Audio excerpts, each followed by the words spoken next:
सिंहासन 32। 20वीं पुतली ज्ञानवती की कहानी। 20वीं पुतली ज्ञानवती ने जो कथा सुनाई वह इस प्रकार है। राजा विक्रमादित्य सच्चे ज्ञान के बहुत बड़े पारखी थे तथा ज्ञानियों की बहुत कद्र करते थे। उन्होंने अपने दरबार में चुन चुन कर विद्वानों, पंडितों, लेखकों और कलाकारों को जगह दे रखी थी तथा उनके अनुभव और ज्ञान का भरपूर सम्मान करते थे। एक दिन वे वन में किसी कारण विचरण कर रहे थे तो उनके कानों में दो आदमियों की बातचीत का कुछ अंश पड़ा। उनकी समझ में आ गया कि उनमें से एक ज्योतिषी है तथा उन्होंने चंदन का टीका लगाया और अंतर्ध्यान हो गए। ज्योतिषी अपने दोस्त को बोला, मैंने ज्योतिष का पूरा ज्ञान अर्जित कर लिया है और अब मैं तुम्हारे भूत, वर्तमान और भविष्य के बारे में सब कुछ स्पष्ट बता सकता हूँ। दूसरा उसकी बातों में कोई रुचि न लेता हुआ बोला, तुम मेरे भूत और वर्तमान से पूरी तरह परिचित हो इसलिए सब कुछ बता सकते हो और अपने भविष्य के बारे में जानने की मेरी कोई इच्छा नहीं है। अच्छा होता तुम अपना ज्ञान अपने तक ही सीमित रखते। मगर ज्योतिषी रुकने वाला नहीं था। वह बोला, इन बिखरी हुई हड्डियों को देख रहे हैं। मैं इन हड्डियों को देखते हुए बता सकता हूँ कि ये हड्डियाँ किस जानवर की हैं तथा जानवर के साथ क्या क्या बीता। लेकिन उसके दोस्त ने फिर भी उसकी बातों में अपनी रुचि नहीं जताई। तभी ज्योतिषी की नज़र जमीन पर पड़े पदचिन्हों पर गई।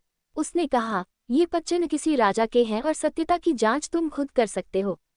ज्योतिष के अनुसार राजा के पांवों में ही प्राकृतिक रूप से कमल का चिन्ह होता है जो यहाँ स्पष्ट नजर आ रहा है। उसके दोस्त ने सोचा कि सत्यता की जांच कर ही ली जाए, अन्यथा ये ज्योतिषी बोलता ही रहेगा।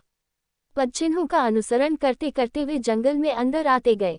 जहाँ पदचिन्ह समाप्त होते थे वहाँ कुल्हाड़ी लिए एक लकड़हारा खड़ा था तथा कुल्हाड़ी से एक पेड़ काट रहा था। ज्योतिषी ने उसे अपने पाँव दिखाने को कहा। लकड़हारे ने अपने पाँव दिखाए तो उसका दिमाग चकरा गया। लकड़हारे के पांवों पर प्राकृतिक रूप से कमल के चिन्ह थे।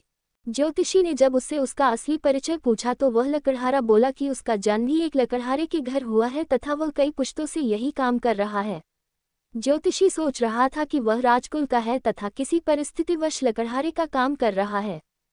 अब उसका विश्वास अपने ज्योतिष ज्ञान से उठने लगा। उसका दोस्त उसका उपहास करने लगा तो वह चिढ़कर बोला, चलो चलकर राजा विक्रमादित्य के पांव देखते हैं।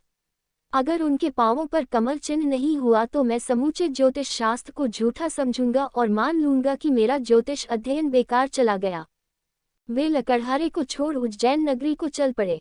काफी चलने के बाद राजमहल पहुंचे। राजमहल पहुंचकर उन्होंने विक्रमादित्य से मिलने की इच्छा जताई। जब विक्रम सामने आए तो उन्होंने उनसे अपना पैर दिखाने की प्रार्थना की। विक्रम का पैर देखकर ज्योतिषी सन्न रह गया। उनके पांव भी साधारण मनुष्यों के पांव जैसे थे। उन पर वैसी ही आड़ी तिरछी रेखाएं थीं। कोई कमल चिन्ह नहीं था। ज्योतिषी को अपने ज्योतिष ज्ञान पर नहीं बल्कि पूरे ज्योतिष शास्त्र पर संदेह होने लगा। वह राजा से बोला, ज्योतिष शास्त्र कहता है कि कमल चिन्ह जिसके पांवों में मौजूद हो वह व्यक्ति राजा होगा ही, मगर यह सरासर असत्य है। जिसके पांवों पर मैंने ये चिन्ह देखे वह पुश्तैनी लकड़हारा है।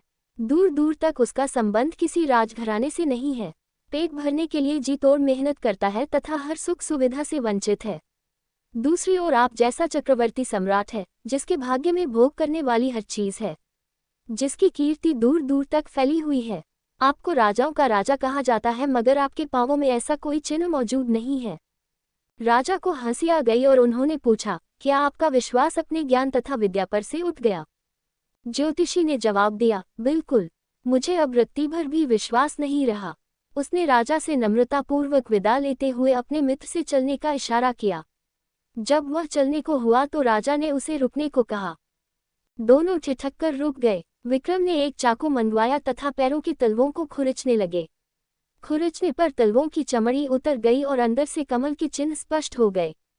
ज्योतिषी को हतप्रभ देख विक्रम ने कहा, हे ज्योतिषी महाराज, आपके ज्ञान में कोई कमी नहीं है, लेकिन आपका ज्ञान तब तक अधूरा रहेगा जब तक आप अपने ज्ञान की डींगे हाँकेंगे और जब तक उसकी जांच करते रहेंगे।